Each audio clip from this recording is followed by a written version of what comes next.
નમસ્કાર મિત્રો, હું doctor Babulal Patel, veterinary doctor. મારી આ યુટ્યુબ ચેનલ ડૉક્ટર બાબુમાં આપ સર્વેનું સ્વાગત છે. મિત્રો, આજનો મારો વિડીયોનો વિષય છે Sara in cattle and Buffalo, એટલે કે ગાય અને ભેંસમાં જોવા મળતો ચક્રીનો રોગ અને એની સારવાર વિષય ઉપર છે.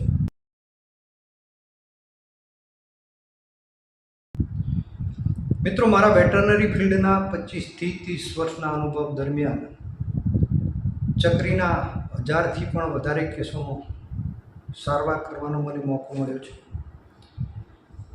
ઘણા બધા એવા કોમ્પ્લિકેટેડ કેસ પણ જોવા મળ્યા છે કે જેમાં ચિહ્નો આપણે પ્રોપર જજ ન કરી શકીએ કે પ્રોપર ડાયગ્નોસિસ ઉપર ન પહોંચી શકીએ, અથવા તો ઘણા બધા કોમ્પ્લિકેશન્સ પણ એમાં થયેલા હોય. પરંતુ આ બધા પ્રકારના કેસોમાં જે મેં તારવેલા ચિહ્નો અને એના આધારે જે આપેલી ટ્રીટમેન્ટમાં જે બેસ્ટમાં બેસ્ટ રિઝલ્ટ મને મળ્યું છે, તો એ તમામ પ્રકારના ચિહ્નો કે જે સિમ્ટમ્સ અને ટ્રીટમેન્ટનું જે મેં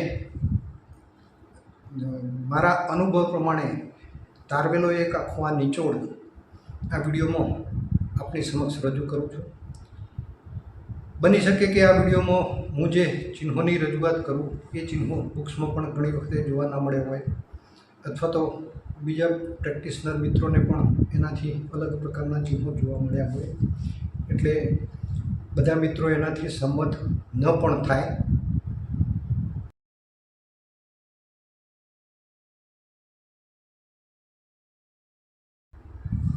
મિત્રો, વિડીયોની શરૂઆત કરી તો સરા એટલે કે ચક્રી એના વિશેના કેટલાક તથ્યો આપણે જાણી લઈએ કે સરા એ ટ્રિપેનોઝોમા ઇવાન્સી નામના પ્રોટોઝોઆથી થાય છે.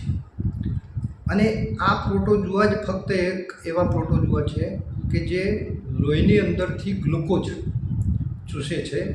ગ્લુકોઝ સર્કિંગ પ્રોટોઝોઆ છે.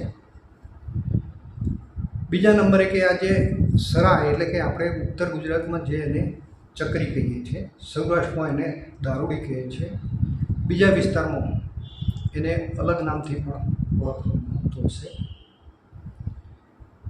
ત્રીજી વાત કે આ જે સરા ગાય, ભેંસ, ઘોડા, ઊંટ, ગધેડા, ઘેટા, બકરા, કૂતરા, બિલાડા તમામ પ્રકારના પશુઓમાં થતો રોગ છે.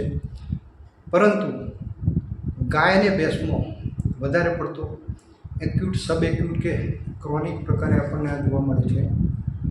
ઘોડા, ગધેડા અને ઊંટમાં ક્રોનિક વધારે હોય છે, એક્યુટ ભાગ્યે જ જોવા મળે છે. ઘેટા, બકરા કે કૂતરા, બિલાડામાં આપણે એના કોઈ ચિહ્નો નોંધેલા નથી.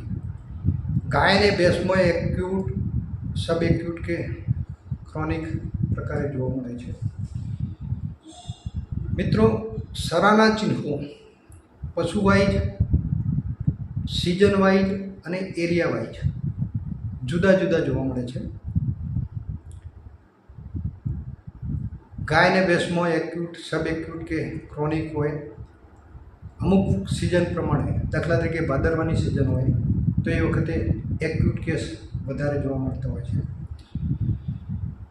સરાનો રોગ મોટે ભાગે ભાદરવાની ઋતુમાં અથવા તો બે ઋતુ ભેગી થતી હોય, દિવસે ગરમી પડતી હોય, રાત્રે ઠંડી પડતી હોય અને ભેજવાળું વાતાવરણ હોય, આવા તબક્કે વધારે થતો હોય છે. અને મોટાભાગે બધા જ પ્રકારના પ્રોટોઝોન ડિસીઝ આવા વાતાવરણમાં આપણને વધારે પડતા જોવા મળતા હોય છે. પછી પાંચમી વસ્તુ કે સરા મોટે ભાગે ખીલે બાંધેલા પશુઓમાં વધારે જોવા મળે છે. રખડતા પશુઓમાં સરાનું પ્રમાણ બિલકુલ ઓછું જોવા મળે છે. રખડતા પશુઓ કેરિયર તરીકે વધારે કામ કરતા હોય છે.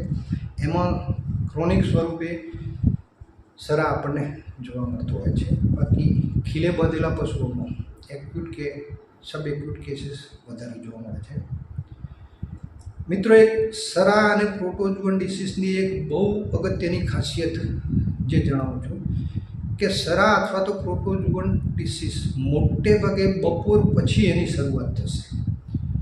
તમે જ્યારે પશુ માલિકના ઘેરે જાઓ અને એની હિસ્ટ્રી લેતા હોય તો આ વસ્તુ અચૂક પૂછવાની કે જાનવરે ખાવા પીવાનું ક્યારે બંધ કર્યું.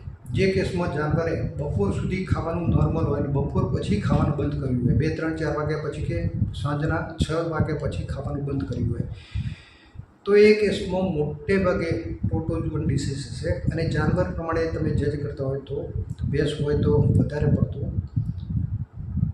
સરા હોવાના ચાન્સીસ વધારે રહેશે. હવે સરા મોટે ભાગે ભેંસોમાં એનું પ્રમાણ વધારે પડતું જોવા મળે છે 80% કેસમાં, જ્યારે ગાયોમાં એનું પ્રમાણ ઓછું જોવા મળે છે. અને ગાયોમાં પણ દેશી ગાયોમાં એનું પ્રમાણ વધારે જોવા મળે છે, સંકર ગાયોમાં એનું પ્રમાણ બિલકુલ ઓછું જોવા મળે છે.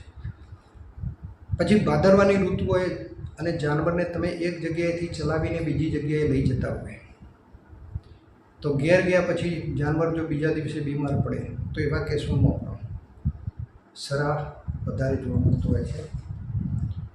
જે પશુ આખો દિવસ છરડે બંધાયેલું રહેતું હોય અને ભૂલથી કોઈ દિવસ આપણે એને તડકે બાંધી કાઢ્યું હોય, તો એ કેસમાં પણ જ્યારે બીમાર થાય તો એ કેસમાં પણ સરા વધારે જોવા મળે છે. તડકે બંધાયેલું પશુ હોય એને તમે છરડે લઈ જઈને અચાનક નવડાવો અને નવડાવ્યા પછી બીમાર થાય તો એ કેસમાં પણ પશુને સરા થવાની શક્યતા વધારે હોય છે. તાજું વિયાયેલું પશુ હોય અને એમાં પણ મોટે ભાગે ભાદરવામાં, તો એ પશુ પણ જ્યારે બીમાર થાય ત્યારે પણ એમાં સરા થવાના ચાન્સીસ વધારે હોય છે. એટલે મિત્રો, જે આ સરા વિશેના જે તથ્યોની વાત કરી, તો જ્યારે પશુ બીમાર હોય અને પશુની સારવાર માટે આપણે જઈએ તો આ તમામ કન્ડિશન સૌથી પહેલાં આપણે ધ્યાનમાં લેવાની. આના આધારે આપણે પશુ માલિક જોડે હિસ્ટ્રી પણ લેવાની. એટલે આ કન્ડિશન વત્તા હિસ્ટ્રી આપણે મેચ કરીશું તો એમાં સરાના ડાયગ્નોસિસ તરફ આપણે એકદમ સરળતાથી પહોંચી શકીશું. હવે અગાઉ જેમ વાત કરીએ, ગાય અને ભેંસમાં સરા એક્યુટ, સબ એક્યુટ કે ક્રોનિક સ્વરૂપે વધારે જોવા મળે છે. અને આ 3 કેસમાં એનો ચિહ્નોનો શું ફરક હોય છે એનો આપણે કમ્પેરેટિવ જોઈએ તો પહેલું એક તો ટેમ્પરેચર. એક્યુટ કેસમાં ટેમ્પરેચર 98-99 ડિગ્રી જોવા મળશે, જ્યારે સબ એક્યુટ કેસમાં ટેમ્પરેચર 98થી માંડીને 104 સુધીનું ઇન્ટરમિટન્ટ ફીવર હોય, ચડ ઉતરનો તાવ થયા કરે એવું પણ જોવા મળશે. અને ક્રોનિક કેસમાં ટેમ્પરેચર 101 આસપાસ જ આપણને જોવા મળશે. બીજા નંબરે એની ફીડિંગ સ્ટાઇલ. જે જાનવર ખાતું હોય, એક્યુટ કેસમાં તો ખાવાનું બિલકુલ બંધ કરી દેશે, સબ એક્યુટ કેસમાં ગાળે ગાળે ખાવાનું ચાલુ રાખશે, જ્યારે ક્રોનિક કેસમાં ખાવાનું લગભગ 50%થી ઓછું ઘટાડી દીધેલું હોય અને કોન્સ્ટન્ટ એ રીતે જ ખાધા કરતું હોય. ત્રીજા નંબરે કે દિવસની જે ગરમી પડતી હોય એ ગરમી દરમિયાન ખોરાક ઓછો લે, પણ રાત્રે વાતાવરણ ઠંડુ થાય એ વખતે ખોરાક થોડો વધારે. હવે ફિસિસની વાત કરીએ તો એક્યુટ કે સબ એક્યુટ કેસમાં ફિસિસ નોર્મલ કરતો પણ સ્લાઇટ લૂઝ હોય, જ્યારે ક્રોનિક કેસમાં ફિસિસ નોર્મલ હોય. યુરિનેશનમાં એક્યુટ અને સબ એક્યુટ કન્ડિશનમાં ફ્રિકવન્ટ યુરિનેશન જોવા મળે, વારે ઘડીએ પેશાબ કરે જતો હોય.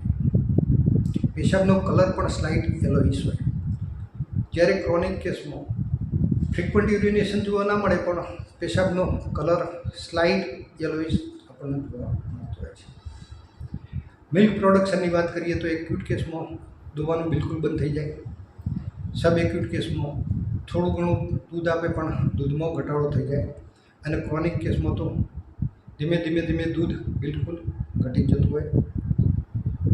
એનું બ્લડ જોઈએ તો આપણે જો બાટલો ચડાવવા જઈએ તો એ વખતે ખાસ નિરીક્ષણ કરો તો એક્યુટ કેસમાં બ્લડ એકદમ ડાર્ક થઈ જશે, કાળું બ્લડ જોવા મળે. સબ એક્યુટ કેસમાં પણ સ્લાઇટ બ્લેક તો હોય જ. ક્રોનિક કેસમાં પેલા બેની કમ્પેરિઝનમાં એટલું બધું બ્લેક હોતું નથી. કન્જેક્ટેબલ મ્યુકસ મેમ્બ્રેન જોઈએ તો એક્યુટ કેસમાં એકદમ કન્જેસ્ટેડ હોય અને ડાર્કિશ કન્જેશન જોવા મળે. સબ એક્યુટ કેસમાં પણ ડાર્કિશ કન્જેશન જોવા મળે. અને કમ્પેરેટિવલી એક્યુટ કરતાં થોડું ઓછું કન્જેશન હોય, જ્યારે ક્રોનિક કેસમાં કન્જેશન હોય ખરું પણ એટલું બધું નહીં. એ જે કન્જેશન જોવા મળે એ પણ થોડું ડાર્કિશ કન્જેશન જોવા મળતું હોય છે. પછી એની જોવાની પેટર્નની વાત કરીએ તો એક્યુટ કેસમાં પશુ બિલકુલ દેખી શકતું નથી, બ્લાઇન્ડ થઈ જાય છે. એટલે આંખો ખુલ્લી રાખે પણ ખીલાની ચારે બાજુ ફરે જતું હોય છે. સબ એક્યુટ કન્ડિશનમાં પશુ જોઈ શકશે ખરું પણ એની જોવાની સ્ટાઇલ બદલાઈ જશે. આંખો ફાડી ફાડીને જોતું હોય, ચારે બાજુ ચકડ વકડ જોવાની કોશિશ કરતું હોય. આ ચિહ્ન બહુ જ અગત્યનું ચિહ્ન છે કે સરાના બધા પ્રકારના કેસમાં, એમાંય ખાસ તો સબ એક્યુટ અને ક્રોનિક કેસમાં જાનવરની જે આંખો ફાડી ફાડીને જોવાની એક આ પેટર્ન છે એ ફક્ત ને ફક્ત સરાના કેસમાં જ જોવા મળે છે. ક્રોનિક કેસમાં પણ પશુ સ્લાઇટ આંખો ફાડીને કંઈ ચકડ પકડ જોતું હોય એવું પણ આપણને જોવા મળે છે. પછી એનું ચાલવાની સ્ટાઇલ જોઈએ, ગેટ જોઈએ તો એક્યુટ કેસમાં એકદમ સ્ટીફનેસ હોય, પશુ જલ્દી ચાલતું ના હોય પણ જે ચાલે એ લથડાતું ચાલતું હોય, ખીલાની ચારે બાજુ થોડું લથડાતું ચાલી જતું હોય. સબ એક્યુટ કન્ડિશનમાં સ્ટીફનેસ હોય, ચાલે એ પણ પાછળના પગે ડોલતું હોય, લથડાતું ચાલતું હોય અને વધારે પડતું ઊભું રહે, બેસવાનું ઓછું પસંદ કરે. એક્યુટ કેસમાં તો જાનવર બેસતું જ નથી, એ ખીલાની ચારે બાજુ ફરી જાય, બિલકુલ બેસી ના શકે. ખીલાને ચારે બાજુ ફરે જતું હોય, જો પડી જાય તો પણ ઊભું થઈને ખીલાની ચારે બાજુ ફરી જશે, બેસવાનું પસંદ નહીં કરે. સબ એક્યુટ કેસમાં પણ બેસશે ખરું પણ બેસવાનું પ્રમાણ ઓછું હોય, ઊભું વધારે રહે. જ્યારે ક્રોનિક કન્ડિશનમાં બેસવા ઉઠવાનું નોર્મલ હોય. પછી એને બોડી કોટ આપણે જોઈએ તો એક્યુટ કેસમાં એના શરીરે આપણે હાથ લગાવીએ તો શરીર એવરેજ ઠંડુ લાગશે આપણને, જ્યારે સબ એક્યુટ ટાઈપના કેસમાં શરીરનો અડધો આગળનો ભાગ ગરમ હશે, પાછળનો અડધો ભાગ આપણને ઠંડુ લાગશે. અને ક્રોનિક કેસમાં આખું બોડી કોટ એકદમ ડેબિલિટેડ થઈ જાય અને હેરી કોટ ટાઈપનું લાગે, કારણ કે એને આખું શરીર એનું જે ધીમે ધીમે ઓગળી જતું હોય છે. મિત્રો, અગાઉના વિડીયોમાં ઊંટને રણનું વાહન કેમ કહેવામાં આવે છે એ વખતે મેટાબોલિઝમની ચર્ચા કરતી વખતે મેં એક મુદ્દાની વાત કરી હતી કે સરાના કેસમાં મેટાબોલિઝમ કઈ રીતે અસરકારક હોય છે. તો સરાના જે પ્રોટોજુઆ છે એ બ્લડની અંદરથી ગ્લુકોઝ સક કરે છે. એટલે જે ક્રોનિક કેસમાં બીજા કોઈ ચિહ્ન દેખાડે નહીં પણ એના જે ઓર્ગેનિઝમ છે એ સતત ગ્લુકોઝ સક કર્યા કરે, એટલે કોન્સ્ટન્ટ એની ગ્લુકોઝ ડેફિશિયન્સી થયા કરતી હોય છે. અને એ ગ્લુકોઝની ડેફિશિયન્સથી એ બોડીની અંદર જે એના શરીરમાં ચરબી જમા થયેલી હોય છે કે મસલ્સમાં જે પ્રોટીન જમા થયેલું હોય છે એનું કેટાબોલિઝમ થઈ અને ધીમે ધીમે એમાંથી ગ્લુકોઝ અને પાણી છૂટું પડતું હોય છે. એટલે આવા સંજોગોમાં ક્રોનિક કન્ડિશનમાં પશુ ધીમે ધીમે ડેબિલિટેડ થતું જાય અને એના શરીરમાંથી ફેટ અને મસલ્સ બધા ઓગળી જતા હોય છે. એટલે એના લીધે પશુ એકદમ ડેબિલિટેડ અને એનો હેર કોટ એકદમ રફ થઈ જતો હોય છે. અને છેલ્લે કે એક્યુટ કન્ડિશન સરામાં મોટે ભાગે સરાના ઓર્ગેનિઝમ છે એ સ્પ્લીનને વધારે અસર કરતા હોય છે. એટલે સ્પ્લિનોમેગેલી જોવા મળે છે. એટલે પશુને સ્પ્લીનમાં જે સોજો આવે એના લીધે પશુ કરોડામાંથી વાંકું વળેલું જોવા મળે, આર્ચ બેક કન્ડિશન જોવા મળે. સબ એક્યુટ કન્ડિશનમાં પણ ઘણી વખતે જો સ્પ્લિનોમેગેલી હોય તો આર્ચ બેક કન્ડિશન જોવા મળતી હોય છે, જ્યારે ક્રોનિક કેસમાં સ્પ્લિનોમેગેલી આપણને જોવા મળતું હોતું નથી. તો મિત્રો, આ સરાના જે મોસ્ટ અફેક્ટેડ સિમ્ટમ્સની જે આપણે વાત કરી કે એક્યુટ, સબ એક્યુટ અને ક્રોનિક કેસમાં કયા પ્રકારના ચિહ્નો જોવા મળે છે એનું એકબીજા ચિહ્નો સાથે બીજી કન્ડિશનમાં એટલે કે એક્યુટ, સબ એક્યુટ અને ક્રોનિક કન્ડિશનમાં એમાં શું ફેરફાર હોય છે એનું કમ્પેરિઝન આપણે જોઈ લીધું. હવે સરા એક એવો રોગ છે કે જેના ચિહ્નો બીજા અમુક પ્રકારના રોગ સાથે મળતો આવતા હોય છે. દાખલા તરીકે એક્યુટ સરા હોય જેમાં બ્લાઇન્ડનેસ જોવા મળે, તો એ પ્રમાણે એક્યુટ આલ્કલોસિસના કેસમાં પણ આપણને બ્લાઇન્ડનેસ જોવા મળતી હોય છે. તો આ બે કેસનું ડિફરન્શિયલ ડાયગ્નોસિસ પણ આપણે જાણવું જરૂરી હોય છે. એ જ રીતે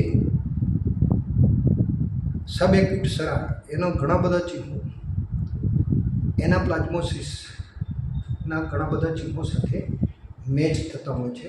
એટલે એનું પણ આપણે ડિફરન્શિયલ ડાયગ્નોસિસ જાણવું જરૂરી હોય છે. તો શરૂઆત આપણે કરીએ તો એક્યુટ સરાનું એક્યુટ આલ્કલોસિસ સાથે કમ્પેરિઝન કરીએ તો ટેમ્પરેચર, એક્યુટ સરામાં જે ટેમ્પરેચર હોય છે 98-99 જેવું હોય છે, જ્યારે આલ્કલોસિસમાં ટેમ્પરેચર 100-101 આસપાસ હોય છે.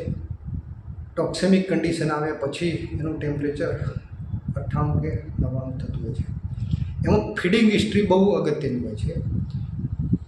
એક્યુટ સરામાં ફીડિંગ હિસ્ટ્રીની સાથે કોઈ લેવા દેવા હોતું નથી. ગમે તે ખવડાવી હોય તો એનાથી એને કોઈ મતલબ હોતો નથી. એક્યુટ સરા ગમે તે રીતે થઈ શકે. પરંતુ આલ્કલોસિસના કેસમાં ફીડિંગ હિસ્ટ્રી બહુ અગત્યની છે. કોલોસ્ટમ ફીડિંગ કે યુરિયા ફીડિંગ કે કઠોળનું ભૂસું ખવડાવેલું હોય, આ હિસ્ટ્રી બહુ અગત્યની હોય છે.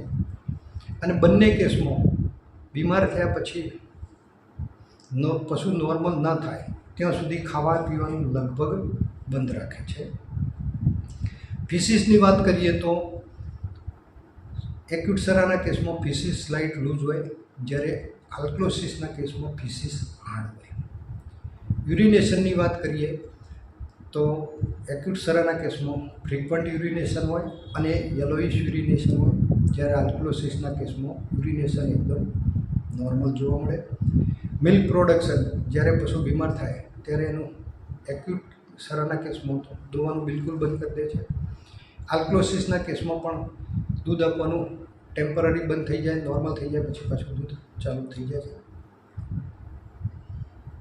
એની બ્લડની વાત કરીએ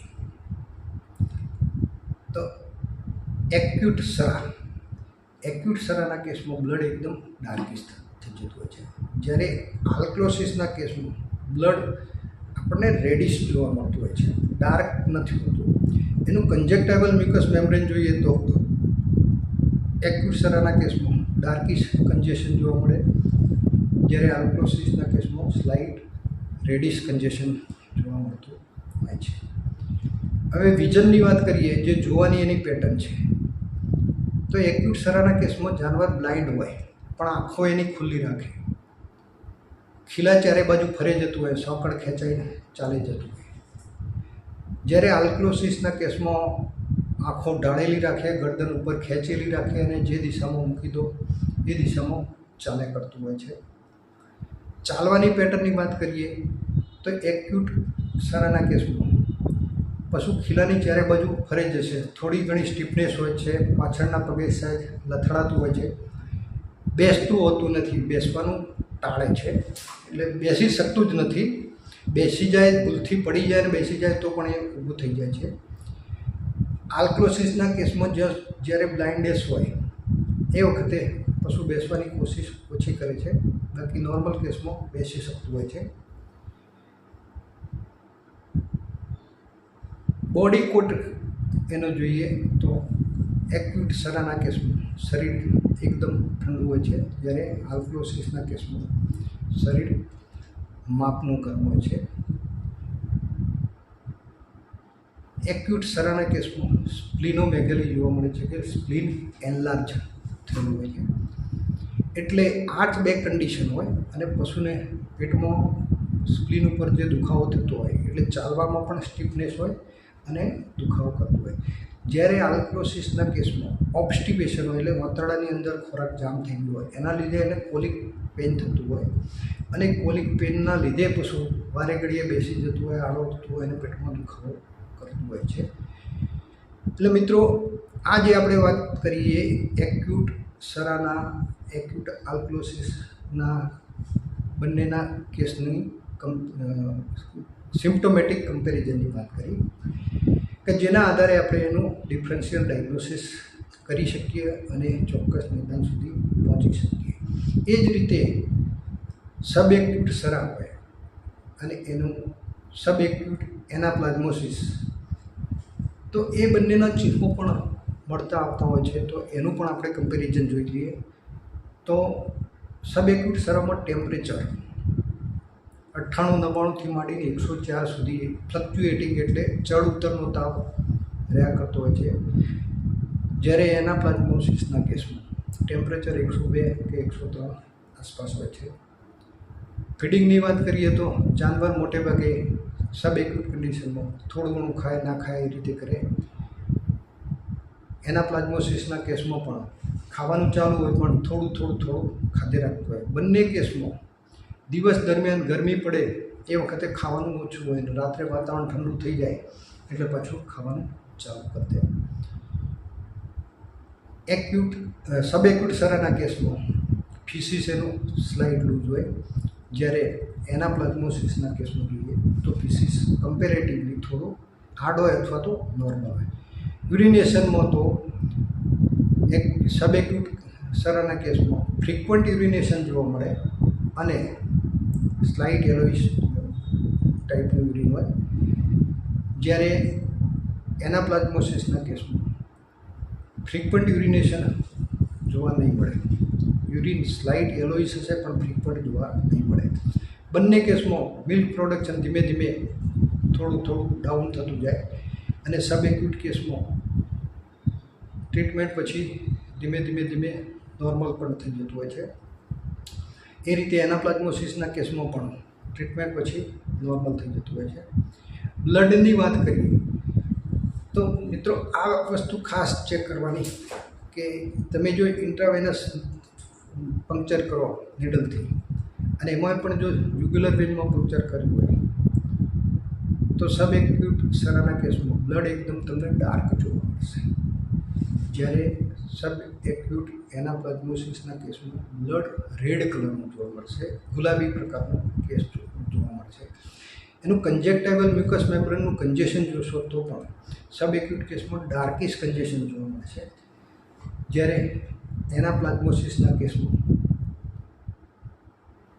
રેડિશ કન્જેશન જોવા મળશે. કમ્પેરેટિવલી સબ એક્યુટ સરામાં જે હોય છે એના કરતાં થોડું પણ રેડિશ કન્જેશન આપણને જોવા મળશે.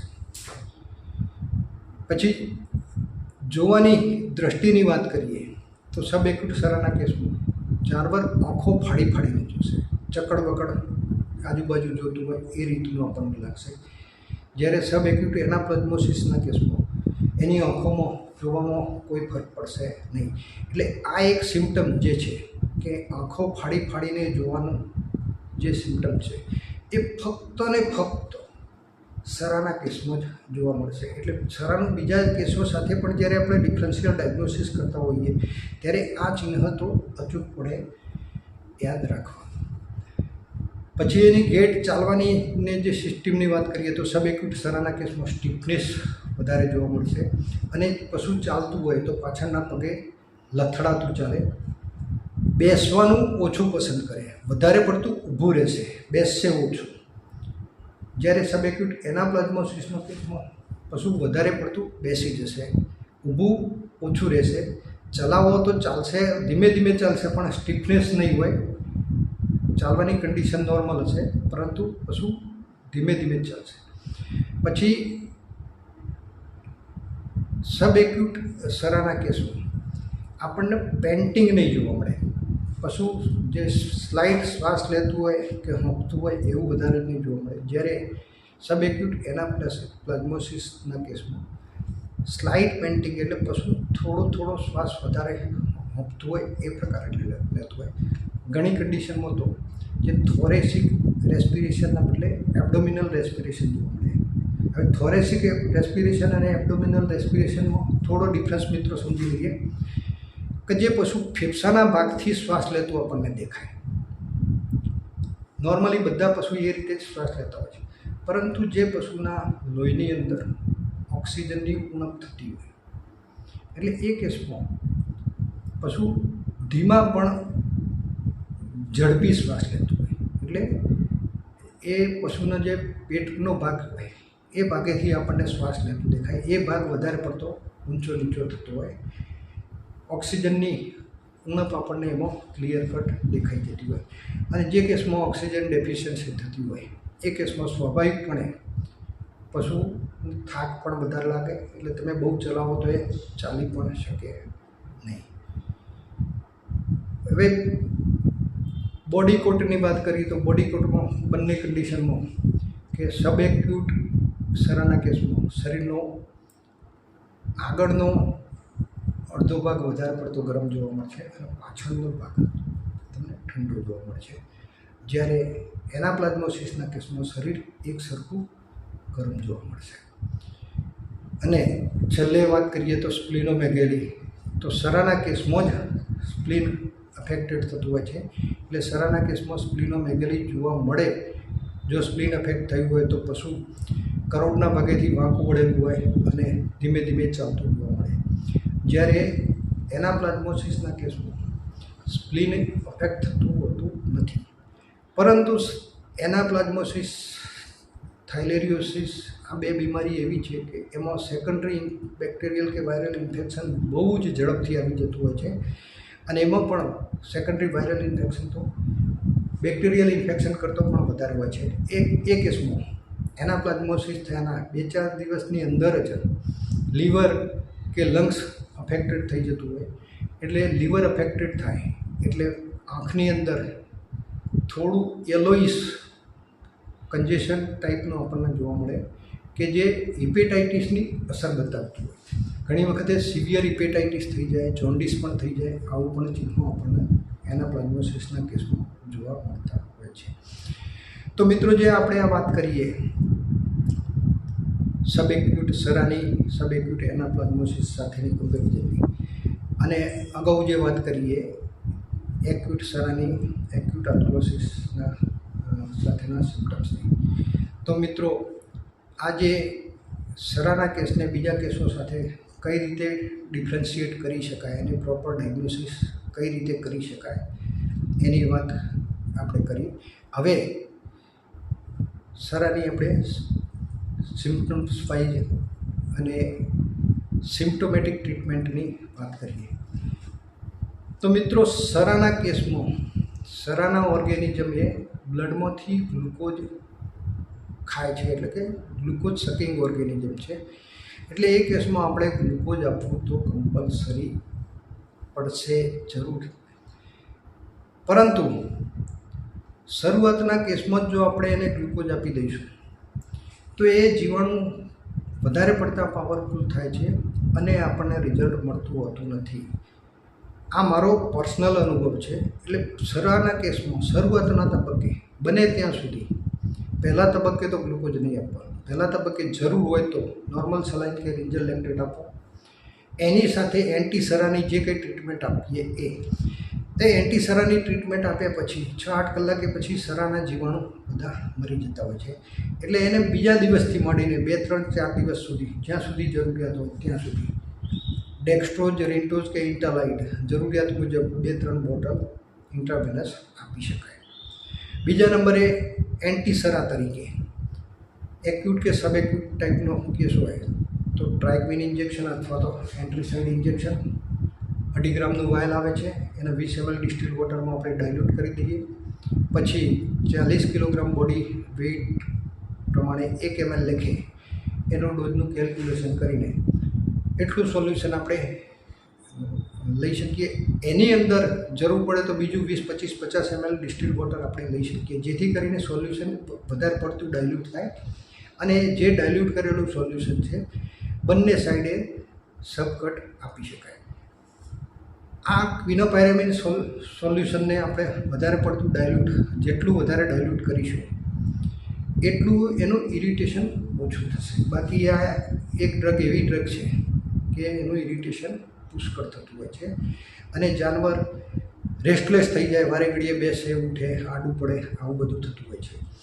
ઘોડા અને ઊંટમાં જો આ ઇન્જેક્શન આપવાનું થાય તો શક્ય એટલું વધારે પડતું એનું ડાયલ્યુટ કરો અને શક્ય ત્યાં સુધી દિવસ આથમવાના ટાઈમે અથવા તો રાત્રે ઠંડક થયા પછી આ ઇન્જેક્શન આપો, જેથી કરીને એનું ઇરિટેશન બહુ ઓછું થશે. એ સિવાય એ કેસમાં એક્યુટ કે સબ એક્યુટ સરાના કેસમાં નાઇઝોમ કે સરાનું જે ઇન્જેક્શન આવે છે એ 1 ગ્રામનું ઇન્જેક્શન છે, એ પણ આપણે આપી શકીએ. હવે ક્રોનિક કેસમાં, સરાના ક્રોનિક કેસમાં ટ્રાઇક્વિન કે એન્ટ્રીસાઇડ ભૂલથી નહીં આપવાનું, કારણ કે જાનવર ડેબિલિટેડ હોય છે અને ડેબિલિટેડ કન્ડિશનમાં ટ્રાઇક્વિન કે એન્ટ્રીસાઇડ ઇન્જેક્શન તમે આપશો તો એ જાનવર 5 થી 10 મિનિટમાં જ મરી જતું હોય છે. એટલે જ્યારે પણ કોઈ પણ પશુ નોર્મલ કન્ડિશનમાં પણ જો ડેબિલિટેડ હોય તો એ કેસમાં એન્ટ્રીસાઇડ કે ટ્રાઇક્વિન આપવાનું ટાળવાનું, એના બદલે નાઇઝોમ અથવા તો સરાલ ઇન્જેક્શન વાપરી શકાય, અથવા ડિમિનેજિન એસિચ્યુરેટ એટલે કે બેરેનિલ ઇન્જેક્શન 20 થી 25 ml depending upon body weight intramuscular આપી શકીએ.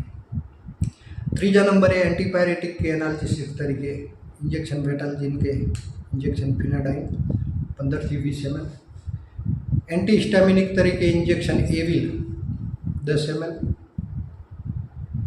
એન્ટીટોક્સેમિક, કારણ કે સરાના કેસમાં ટોક્સેમિયા અચૂકપણે થતું હોય છે, એટલે ટોક્સેમિયા કન્ડિશન ડિઝોલ્વ કરવા માટે પ્રેડનિઝોલોન ઇન્જેક્શન 3, 4 કે 5 ml, અને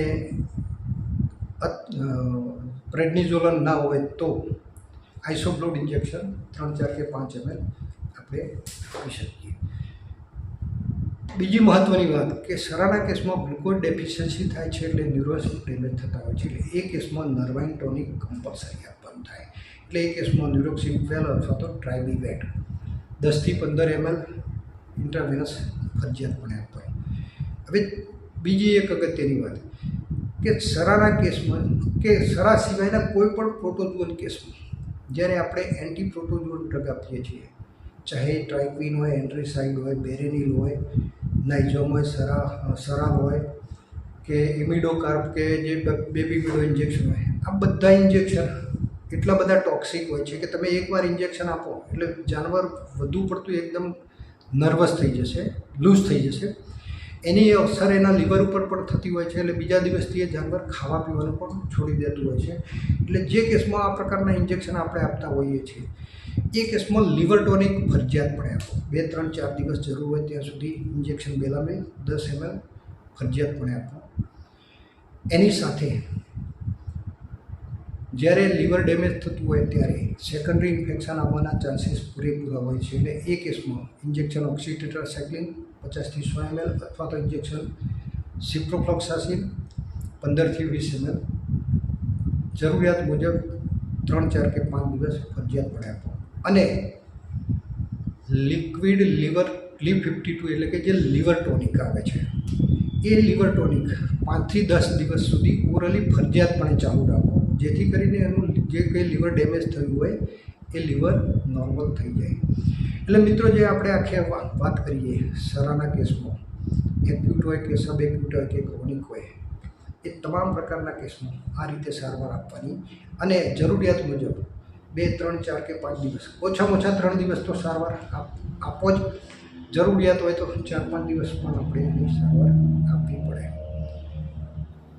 હવે મિત્રો, એક બીજી અગત્યની વાત કરી લઉં કે આપણે જે કોઈ કેસનું ડાયગ્નોસિસ કરીએ તો એ કેસમાં જે રોગના સિમ્પટમ્સ ડોમિનન્ટ હોય કે એકદમ પ્રોમિનન્ટ સિમ્પટમ્સ આપણને જોવા મળે, એટલે આપણું ડાયગ્નોસિસ એના તરફ જ જાય. દાખલા તરીકે કોઈ એવો કેસ છે કે જેમાં આપણને બધા જ ચિહ્નો સરાના જોવા મળે, પરંતુ વચ્ચે 2, 4 ચિહ્ન બીજા જુદા પણ જોવા મળે. એટલે ઘણી વખત એવું પણ બનતું હોય છે કે જેમાં મિક્સ ઇન્ફેક્શન હોય, સરા પણ હોય, એનાપ્લાઝમોસિસ પણ હોય, સરા પણ હોય, થાઇલેરિયોસિસ પણ હોય, સરા પણ હોય, બબેસિયોસિસ પણ હોય, પણ જેનો સિમ્પટમ્સ ડોમિનન્ટ હોય એ જ આપણને દેખાય, પેલા સિમ્પટમ્સ આપણને દેખાતા હોતા નથી.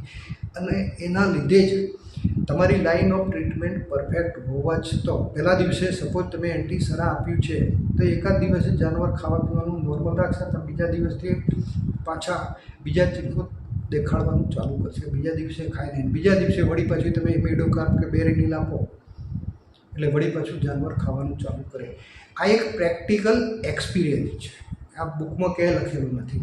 અને આવા ઘણા બધા કેસ મારે ટ્રીટ કરવાના થયા છે. એટલે જ્યારે 2 પ્રકારના ઇન્ફેક્શન જોવા મળે અને બંને પ્રકારની સારવાર આપીએ, પહેલા દિવસે